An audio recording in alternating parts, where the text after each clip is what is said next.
Hello, everybody, and welcome to Geopolitical Trends, where truth matters. Excited to be with you on this October 1st. Oh my gosh, where time goes.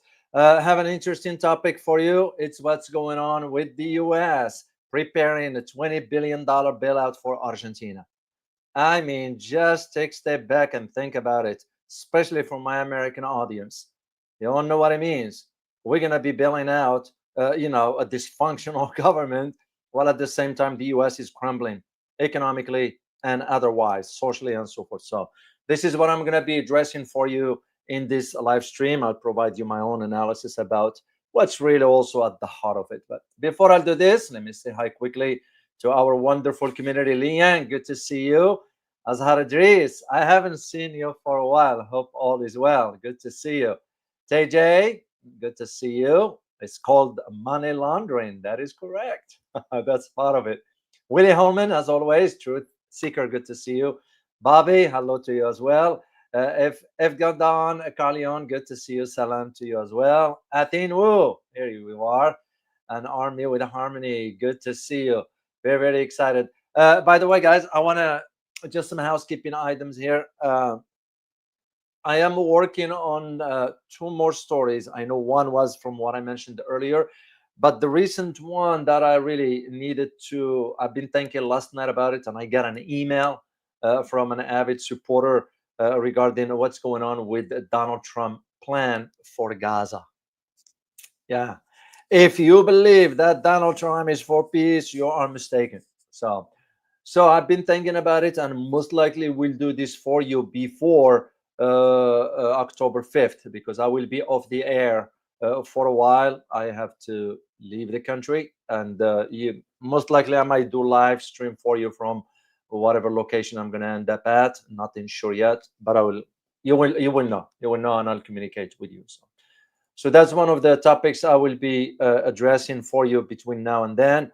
I'm also working on the second topic regarding Iran. Very, very interesting developments.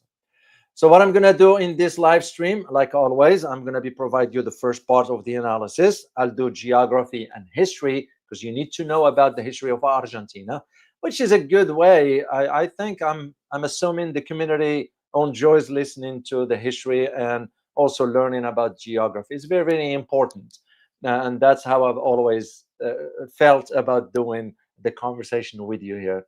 Then I'll move on into the second part of my analysis as to why and what's really at the heart of this move by the United States. And eventually I'll see at the end if there is any question from you. I will share with you an excerpt from my book in which I addressed about Latin America and the US dark secrets in Latin America back in the 70s. So I'll be sharing an excerpt with you. But I'm going to do headlines for you. I have about two or three, I think two. So we'll start with, once again, and again, this is why I'm going to be doing the topic for you, because I feel you guys need to know what is going on with Donald Trump's plan. Now, Trump plans, let me just say it straightforward. It's nothing but a new colonialism in Gaza. Straightforward. There is no ifs and buts. What the shame, here is where the shame, to me, where the most of the shame of them all. Shame on the Arab leaders who sat down with Donald Trump during the UN Assembly, General Summits or meeting, whatever it was. Remember, there were some Arabs who sat down with Donald Trump. They are agreeing to it, except Qatar saying, oh, we need to read more about this particular plan. But deep down, they're okay with it. That's they are as corrupted as it gets. But suffice it to say, for now, that the U.S.-Israeli plan, because Netanyahu is not considering any peace whatsoever. I had a conversation yesterday with a good friend of mine that happens to be Jewish, and he's of the view that we don't care for what Netanyahu thinks or wants, because he's going against what really the Jewish people want, and Jewish people don't want this chaos that is going on. So this U.S.-Israeli plan for Gaza, it's nothing but a neo-colonialism. And think about who the U.S. wanted to appoint to manage that. None other than the criminal Tony Blair. So to me, I look at it as one of the analysts from Britain mentioned it, colonial deception. because that's what it is. That's what it amounts to, is the continuation of the Palestinian suffering under new guys. Simple as that. And this is why I'm going to do this for you in more detail to provide you sort of a better understanding, if you will, and I'll address the history part of it as well. Second one has to do with AI in America. You know why I'm laughing? I'm laughing because even AI itself here in the US, I'm talking about the US, is already structured, or programmed, not structured, programmed in a way to avoid the truth. So my reference is to this particular aspect of why Google is preventing AI from answering some fundamental questions. One of them has to do with Donald Trump's mental health. So Google has banned artificial intelligence now. So any enhanced research results for this question specifically about Donald Trump's mental health. There are articles out there mentioning about dementia taking hold of the guy's brain. But again, I am not qualified to assess, or I don't, I read. But to me, when you start having so-called AI limiting the answers, so because here is what happened. When you put the question, does Donald Trump display signs of dementia? Or does Donald Trump have dementia? Instead of displaying the answer, AI answer is usually, which is the usual search engine. What it's doing is displaying about 10 links related to the topic. Not answering the question, it's just related to the topic. So the message that appears indicates that AI mode is not available for this question. And that it tells you right there where the story is. So the whole AI, this is why I argued a few weeks ago that who's going to develop the best AI model, mainly between the US and China. China is already taking a sort of strides in this domain. This is why the rest of the world is moving towards the AI models in China, not the US. In addition to having the US system, the AI is closed. The China is not. This is where the difference is, and you can. This is an example. So anyway, just wanted to share this with you as a headline. So let's move on to our conversation today about Donald Trump preparing. What a joke! What a joke! And by the way, if you go back on my channel here, go back to December 2023 and January or February 2024. I did 2 videos regarding Javier Milei, and back then I argued this guy is going to drag Argentina even further into more economic chaos. And here we are. And now Donald Trump wants to give $20 billion out of our tax dollars. I will have no problem with spending the money here at home. You look at, again, I'll give example because it's worth it. Look where China's spending its money. And we're gonna give $20 billion to a lunatic country. That's what it is. So the question becomes, what is wrong with this picture? Everything possible, as the US now plans to extend this $20 billion swipe line to Argentina and is ready to buy the country's foreign bonds. Basically, we are buying the elections in Argentina because we wanted to prevent certain outcomes. And I'll get into that as I move forward. And their argument, meaning the Donald Trump administration's argument, is that, we need to provide much needed financial support for Javier Milei as he tried to regain investors' confidence. And of course, because what happened to the peso went down completely. And of course, there is no deals as far as the terms of the deal. Americans, it's our tax dollars, and we don't even know how it's going to be spent. System is corrupted beyond belief. So to my American viewers, let this be a lesson, another lesson. It's almost like some of us Americans have been brainwashed. So why will I even go and spend $20 billion to bail out another country when the country needs money here? So, and here is what Bessent, the Treasury Secretary, another corrupted individual anyway, he said, and I quote, "I think the market is looking in the rear view mirror and looking at decades, about a century of terrible Argentina mismanagement. Oh no, I will care less, because it was Argentina that dug itself in the hole by sort of borrowing money from the IMF. I was aware of the case of 1986 when Argentina went ahead and get a bailout from an IMF. What do you think IMF is going to do? IMF put some restrictions on the economy in Argentina, including the austerity measures, which, by the way, the idiot Milei, that's what he ran on. Oh, I'm going to tighten the economy. And he went ahead and cut down into the pension of retirees. And what do you expect? The country is not going to move forward that way. And this is exactly where the problem of Argentina is. So I'm going to do geography, I'm going to do history, then I'll continue my conversation about the what's going on with Argentina here. So let me share the map with you, and I give credit to World Atlas as always. There is the map here. Let me make it bigger for you. So Argentina, very, very interesting country as far as its location. So Argentina is considered one of the largest country occupying the southern part of South America. So it's considered a large country for the occupation of the landmass, that is. It is positioned in the western and southern hemispheres of the earth. Argentina shares its borders with 5 countries.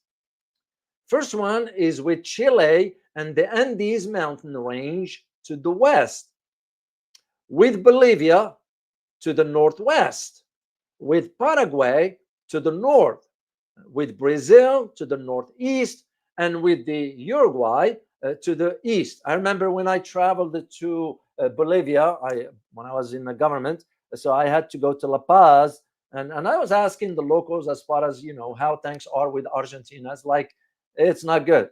It doesn't look good. So. Argentina is also bounded by the South Atlantic Ocean to the east and the Drake Passage to the south. So this is why it's important to understand the geography of Argentina, to understand it, because it'll give you a better perspective into understanding how this geography impacts its political decisions moving forward. So.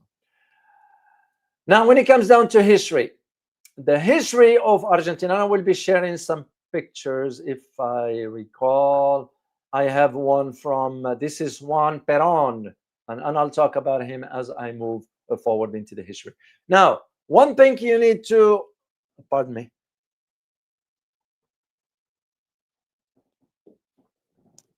One thing you need to understand about the history of Argentina, and it's disclosed in the record, so is that it includes sort of the indigenous cultures that exist back then, which followed, by the way, the Spanish colonialism, which started, does anybody know which century the Spanish colonialism started in Argentina, or Argentina, that is, Latin America writ large?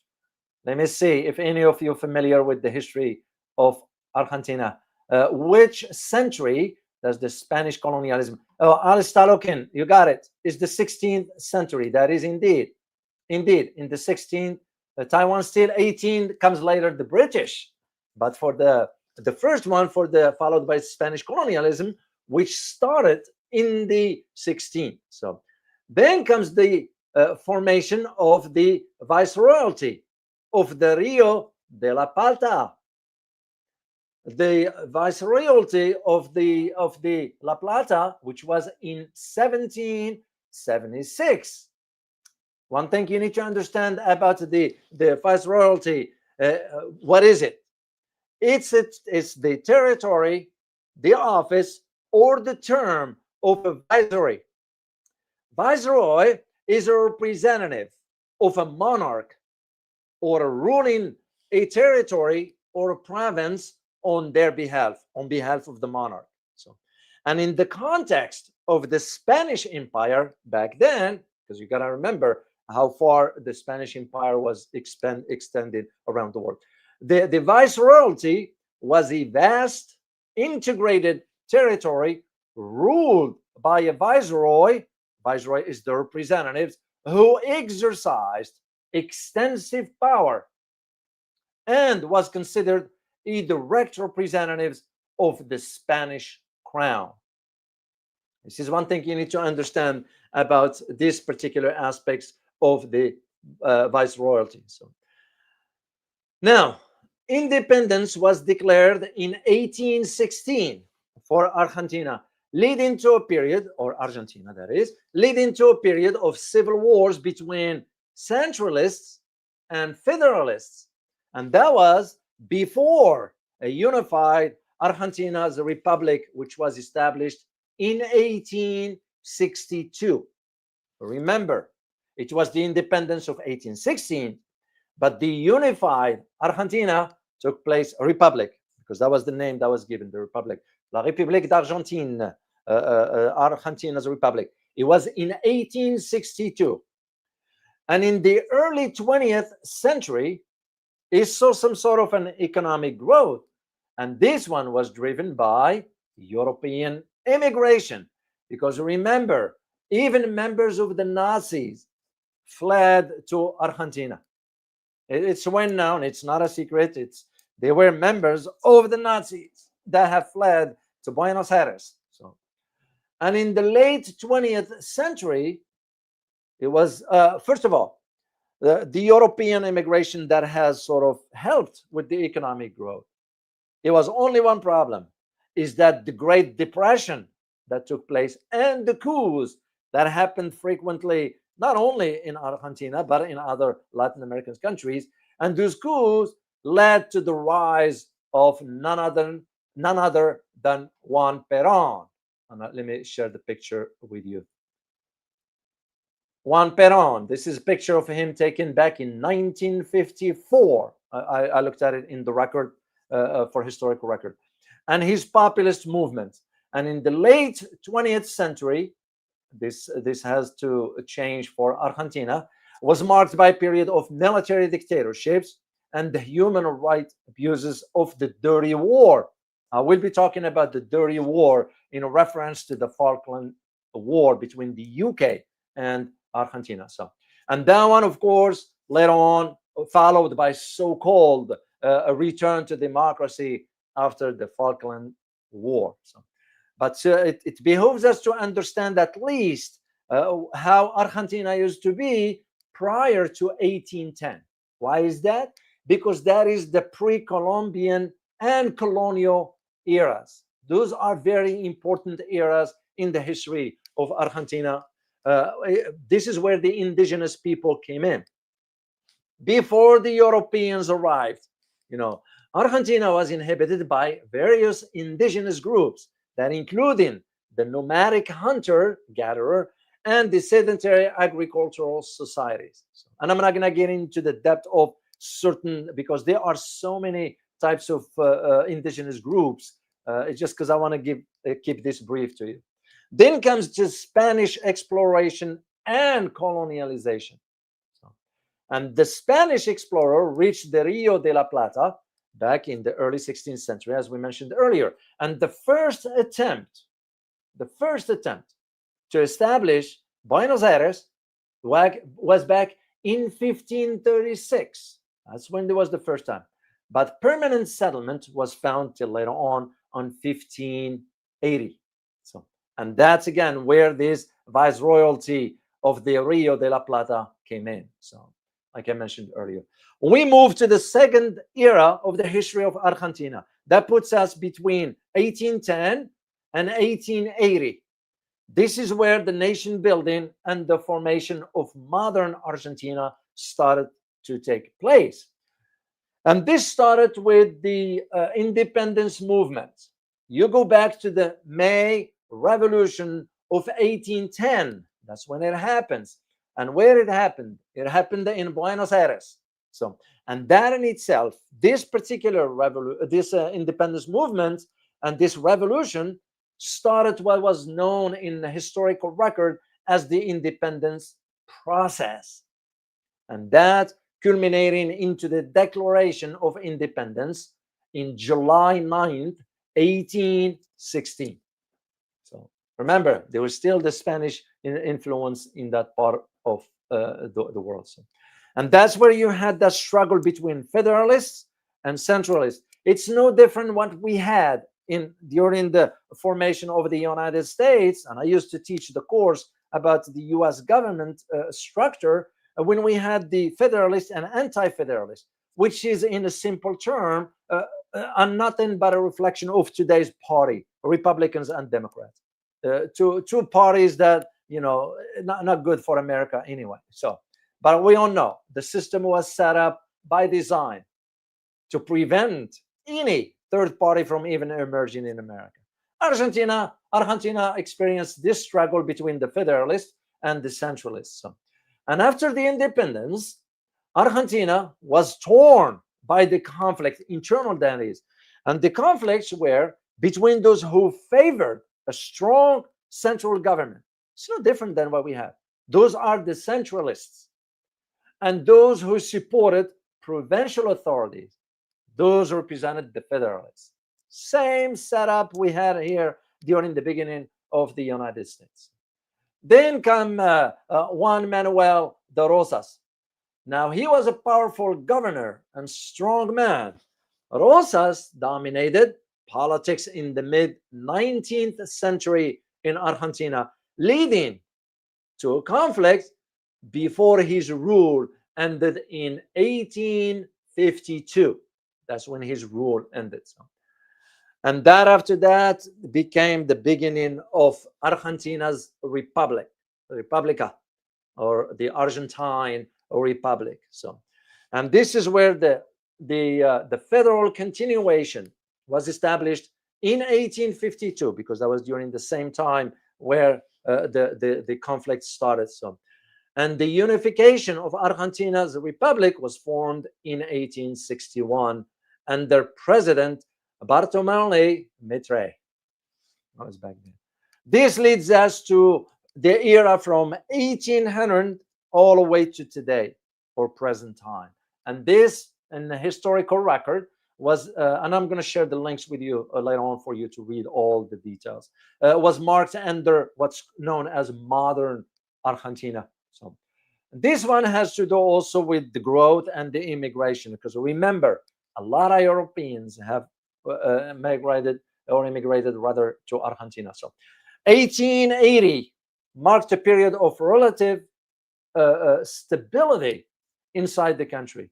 However, this era saw a rapid economic growth fueled by liberal policies and mass European immigration, primarily from two countries, Spain and Italy.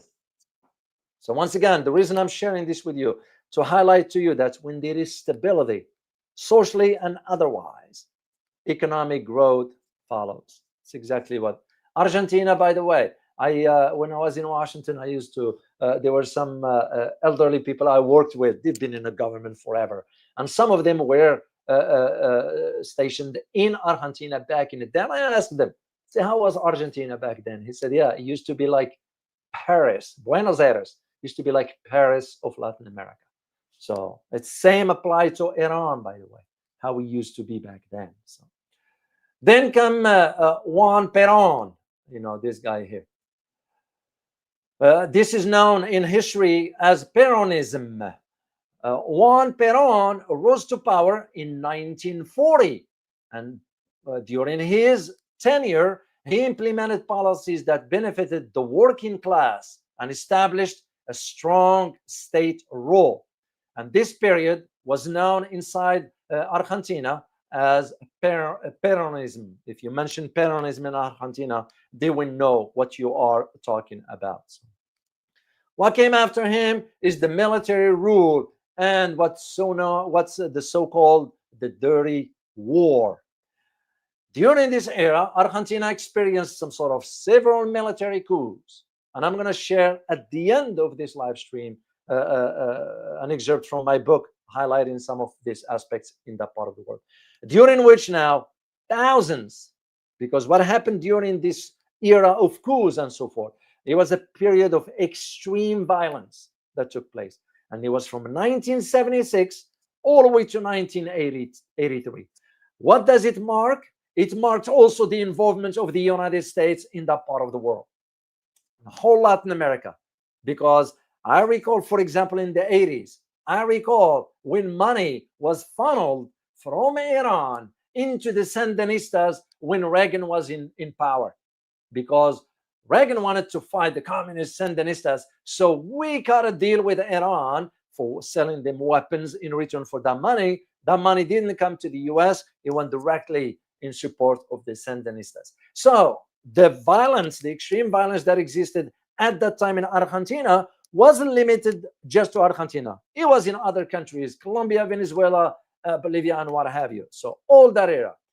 And it also marked, because the dirty war rather marked also the thousands of people who disappeared. It was the disappearance of people during this era. And of course, it was a very, very, very tumultuous time for Argentinians. And to those who are familiar with the history, you know what I'm referring to here. So then come the era of so-called return to democracy and economic challenge. However, the defeat of the Falkland in does anybody know what year the war started between the UK and Argentina, the Falkland? Let me just see. Once again, this is just for knowledge, no more, no less.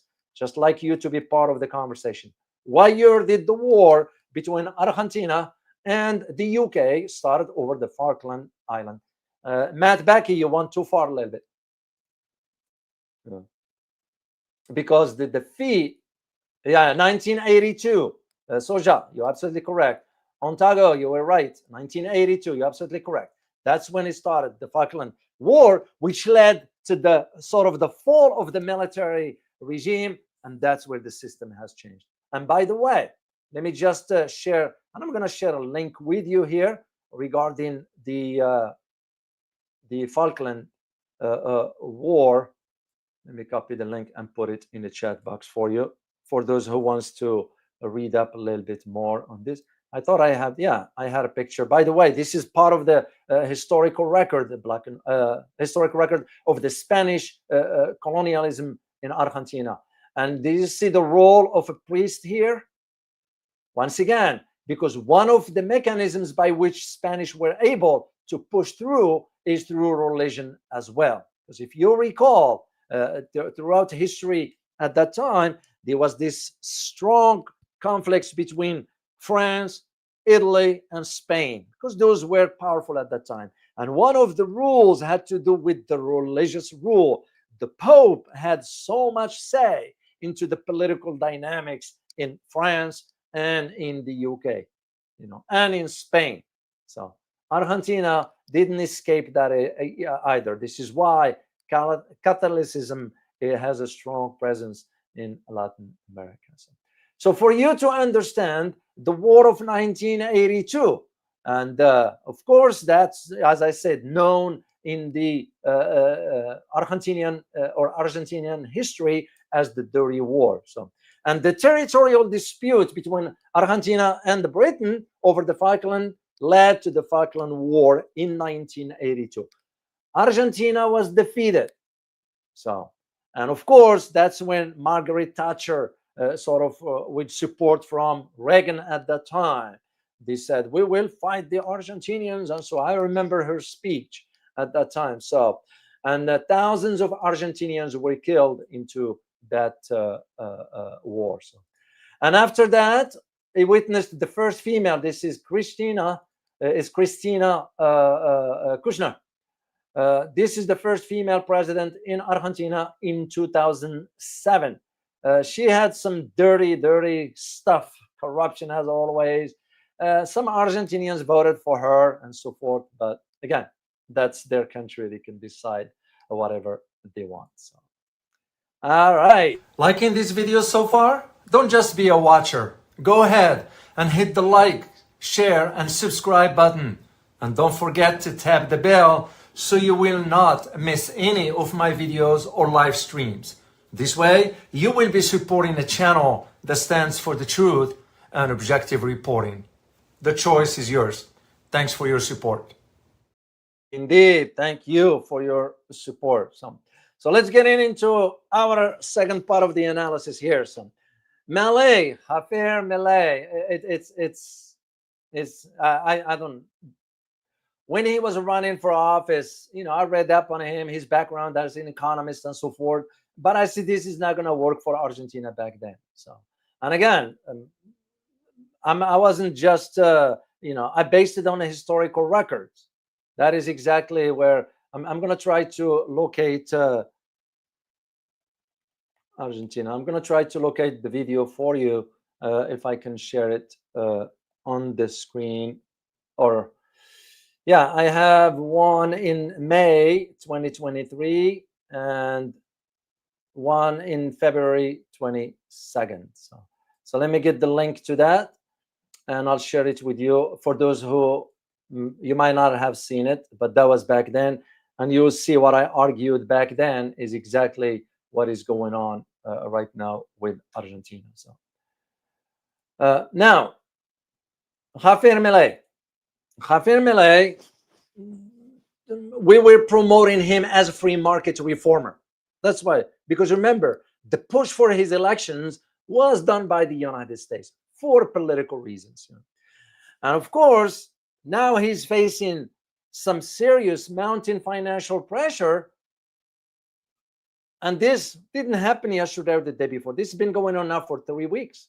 So I didn't want to address it earlier on because, again, you know me, guys, I don't rush into addressing stuff till I gather my own facts about the topic. So, and this is where you start to have his party, by the way, lost a key Buenos Aires province or provincial elections by a landslide. That's a clear and loud message to his party. So, which was some sort of a bad indication or signal or omen, whatever you want to call it, ahead of the congressional elections. This is where this whole issue.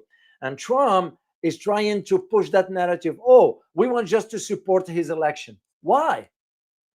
Why would send our $20 billion for when we can fix our own crumbling economy right here at home? Through the American administration, Trump administration, he's like, well, the defeat of Milei will create more problems. No, it won't. It'll create problems for them, and that's their country. Does anybody come over here and help us out with the issues we have? Because we have a corrupted government that is incapable and incompetent of coming up with really structural economic policies that will benefit the average American citizen. And I always give that idea, that analogy of the elderly. An elderly person standing in his or her kitchen, okay, holding medication on one hand and opening the fridge with the other hand, and he or she asking him or herself, do I buy medication or do I buy dinner? There is no food in the fridge. So an American senior citizen shouldn't be in that position because, you think about it, that could be your mom, that could be your dad, your grandpa, your grandma, your aunt, your cousin, or whomever, and yet we call ourselves the richest country, and we turn it around and send in $20 billion out of tax dollars, because where that money is going to come from is the taxpayers that's going to bail them out. Why? And I'm sort of struggling with understanding the logic of Donald Trump doing this. So, and this Donald Trump arguing of the fear that Milei might lose the elections. So, and this way, he will not be able to sustain his friendly reform agenda. Well, his friendly reform agenda is not working for Argentinians to begin with because the inflation is so high in Argentina and the currency is not stable. This is part of the problem. And when you have, what's his name, Besant, the Treasury Secretary, yes, he's a millionaire, billionaire, whatever that is.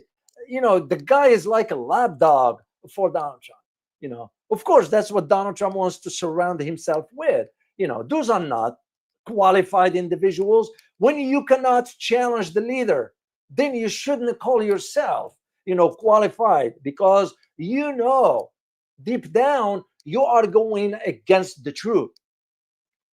So when Besant's saying, oh, this bailout is just nothing but a bridge to the elections, once again, what this has to do with us, what this has to do with the welfare of an average American citizen who is now struggling economically. People here in America, let me share this with you. I know some, not all, of course. I know some. They are struggling to have enough money by the end of the month. Some of their essential bills are not paid. They carry on till the next month. So why should I support sending my tax dollars to Argentina? And this is, again, doesn't make sense to me. We're going to support in Argentina while America crumbles economically and otherwise. It was a great article by Joy Wildermuth. Really, it's asking the key question: why Trump wants to help Argentina despite America First agenda. Very, very great article, and I read it. It's spot on.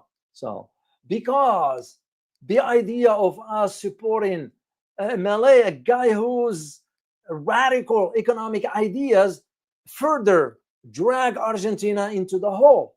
So, and by the way, as I mentioned earlier, the IMF loan that Argentina got in 1986 has not been paid yet.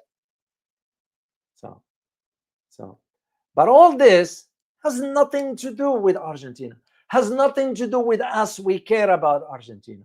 This one has to do with China, because the US want to challenge China, given what's going on between Argentina and China, or what's going on with China in Latin America writ large.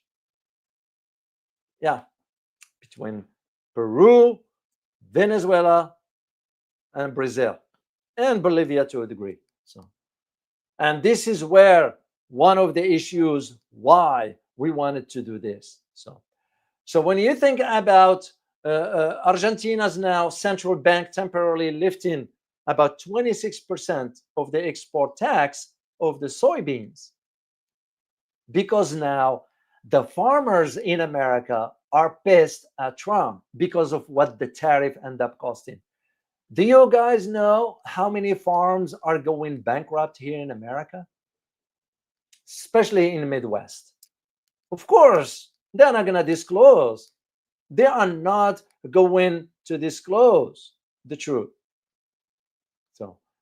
So this is why this so-called assistance or bailout for Argentina has not gone over well with the farmers in America's heartland, because those farmers in the heartland have been reeling from Trump's tariffs sort of fight with the Chinese, because China used to be a big market for our farmers to send the soy. China said, thanks, but no thanks, we'll get it somewhere else. So, and that's why you have representatives in Congress now, asking the same question I'm asking, why are we bailing out Argentina while they, meaning Argentinians, taking the soybean producers and sending it to other countries? So it just doesn't make any sense whatsoever. But deep down, it highlights to you the strategic importance of Latin America. I'm not going to say just Argentina. And why is this all of a sudden? Is because the presence of China. This is exactly what is going on with this. Let me share the link with you. If you want to take a look at it later on, you can read it when you have time. And that is part of this problem. So when Besant's saying, oh, we're going to just issue a swap line, basically what we want to do to Argentina, we wanted to keep it down. We won't allow any economic overture of Argentina with other countries, mainly China. That is what's at the bottom of it. My beef with all this is, why use my tax dollars for? Yeah, you want to do this, Trump, go ahead and use your own money. Why use my tax dollars for? And this is exactly where part of the problem. So when Donald Trump is saying, well, we're going to support Milei for the elections, no. It's nonsense. It's nonsense. Because now the government, U.S. government, or Donald Trump's government, that is, they are arguing, here is what we are thinking about the strategic stability. That includes some key aspects. One of them has to do with preventing an economic crisis. Well, because Argentina's economy is unstable. And now you have a higher inflation and the pesos is going down. That's like a recipe for disasters to come anyway. So this is why one of the elements of this so-called reason why we want to do it. Second one is to counter the rivals of the United States in Latin America. They didn't want to disclose the name China, but that's what the reference to. Who else is in Latin America creating infrastructure, building infrastructure, helping the economies, improving the livelihood of some Latin American countries? There's only one country, China. And this is why the U.S. government arguing that this move is a part of a broader strategy to solidify U.S. influence in Latin America to counter the rising presence of Russia and China. No, that's what's at the heart of it. But again, why did you use my tax dollar for? And the third element is to enable investment. Whose investments? Argentinians? No, it's the Americans. Because that's exactly where this part of this IMF loans and all this, who's benefiting from it? It's not the local country or the local citizens, it's us. This is why when you think about Africa pushing against IMF, because IMF reached out to African countries, we'll be happy to help you and bail you out and so forth. So, and they're saying, no, thanks, we're not interested. And this is why the details of the deal has not been disclosed yet, because they will leave room for maneuvering if depending on how the reaction of the Americans will be. But again, most Americans are oblivious to what's going on. They're not going to pay attention to this stuff.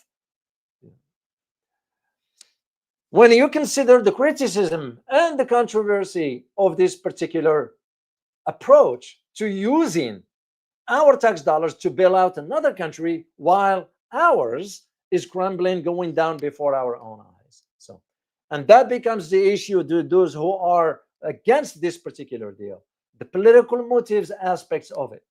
So they are arguing that this aid is politically motivated, and rightly so. Why? To prop up now the U.S. ally, because Javier is an ally of Trump. So effectively using taxpayers' money. This is again where the problem is. Yeah, if the government, the U.S. government wants to, they can do it somewhere else or through some other means. So, and once again, one of the key aspects to this, which the media here is not disclosing, is the impact on the U.S. farmers. Big time, big time. I'm going to share a link again to show you where you get a chance, if you get a chance to read it, you'll see disclosing with charts and all that. And that's exactly where part of this problem is. So I'm going to share my clip, my excerpt from my book. Then I'll share with you and I'll conclude with this one here. So here is what I wrote when I did my, it was in a Russia book, when I did the Russia book, because I had to address Latin America. So what I wrote back then is that in Latin America, how could we forget the images broadcast on CNN, BBC, Al Jazeera of the failed coup orchestrated by Juan Guaido, whom the Trump administration vehemently supports. It is mind-boggling to think about the US support of Guaido as the legitimate president of Venezuela without the latter winning legitimate elections, let alone a presidential one. Talk about contradictions. While addressing the US involvement in Venezuela and Latin America for that matter, it is a fascinating topic. Let history be our guide as to what took place in 1950s through the 1980s when the United States engaged in a policy of regime change that resulted in the rise of dictators of all sorts. The United States did many things in Latin America. At the same time, it has blood stained record of supporting coups and dictators across the Latin American region. Somoza in Nicaragua, Pinochet in Chile, Stroessner in Paraguay, Batista in Cuba, Death Squad in Honduras, which is an armed group that conducts extrajudicial killing or forced disappearances of persons for the purposes of political repression, assassinations, torture, genocide, ethnic cleansing, or revolutionary terror. And of course, genocide military dictators in Guatemala. For now, suffice it to state that the turmoil in Venezuela, remember I wrote this back then, and even today, the turmoil in Venezuela has two specific objectives. One is geopolitical, suggesting how Russia can intervene anywhere in the world, including in the Western Hemisphere. Two is that Russian perceived Putin intervention in Venezuela as a sign of strength, thus sending a signal about restoring USSR glorious days back in Latin America. As of this writing, Maduro's government announced that China and Cuba will send about 933 tons of health products to Venezuela. As a matter of fact, China recently sent 71 tons of medical aid to Venezuela, a clear sign of Beijing's support of Maduro and a rebuke to Washington. Interestingly, not only Russia and China, but also Turkey, Cuba, and Venezuela are throwing their weight behind Maduro. It indicates the shifting balance of power. However, Russia's involvement is of great interest to us in this work. Moscow's support for Caracas is not limited to speeches delivered by Putin, but is also manifested through actions such as sending troops and military hardware. This is what I argued back then. And again, takes us back to the beginning of this live stream when we asked the question, what's in it for us? Why are we billing our tax dollars to support a failed state? To me, Argentina is a failed state, not in the terms the likes of Libya, the likes of some other entities, Sudan or Somalia, but even those countries now, they start to push towards some sort of standing on their feet. Then my question is, you are prioritizing overseas over domestic issues. And by the way, just to let you know, Mr. Trump is refusing, his government is refusing to provide any assistance to New York City if they elected the guy Mamdani, because he's not supporting Israel. But beside the point, I mean, to me, both Democrats and Republicans, two faces of the same coin. You look at the last elections when Harris was like running her elections like a celebrity. Wait a minute. You're running to be in charge of a country, the livelihood and the responsibility that comes on that. You don't run a campaign like a celebrity. So what did American left with? They were left with a demagogue, with a nationalist, because Trump, come on. That's why I'm saying two faces of the same coin. And that's where usually the history will always remember. This is an old picture from the presence of the Spaniards and the British as well. Anyway, that's all I have for you for today. Let me say thank you to Rafael, John Adams said, and I quote, America is a government of laws and not of man. What is going on? Explain to me, Prof. How can Trump do all these things? The only answer I have, Raphael, is the system is corrupted beyond belief, and Trump is taking advantage of it. Trump is enriching his family beyond belief. I heard that he just made serious money regarding the crypto. This is why you see in Trump's coin, Trump credit card. Remember I shared that? So when John Adams said this, that was in a different time. And even the founding fathers themselves were also thinking in terms of their interests. Because if you look at how the elections in the Senate after the founding of the United States, how it used to be conducted, yes, there were some elections to a degree, but it wasn't much. It was through who's supporting, through the elite of society. And back then, during the formation rather of the United States, there were only three categories: farm owners, landowners, and bankers. Is no different than what it is today when you think about the big industrial, corporations, when you think about lobbyists, and when you think about Wall Street.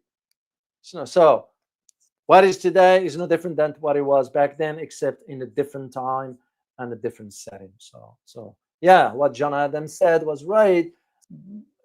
The laws now are very selective here in the US. This is what I'm saying. Last time I had a conversation with someone who is in the know, and the questions that is now, there's a conversation going on quietly inside the United States about the system in itself. Is the system a complete failure? That is exactly where we are. And till Americans educate themselves about these issues, nothing's going to change. So once again, thank you very much, Raphael. Truly appreciate your continued support for the channel. And so for those who wanted to support the channel, here is the link. I'm going to share the link with you. Once again, this is if you want to buy me coffee in support of the channel. So I would be very grateful to you. As I mentioned at the beginning, I might do another topic for you before the 5th, and I will be out for a few days. And if I get a chance to communicate with you via live stream, I will do it if the circumstances permits for that. So once again, appreciate you. Appreciate the civil discourse in the chat box. Thank you for keeping it civil. And that's what our community is all about. So, and I'm very, very grateful to you as part of the community, because I'm part of it too. All of us, this is not my community, it's ours. It's ours. So I'm very, very grateful to you for your kind support and keeping it real. Keeping it real. So this is how we're gonna move forward into spreading the knowledge. So that was the whole reason for why I did this channel. I have other things to do, but to me, as also this became a priority, and that's my responsibility too. Anyway, I hope you enjoyed it, and I look forward to seeing you next time. As always, remember, geopolitics impact your daily life in more ways than one. Till next time, bye-bye.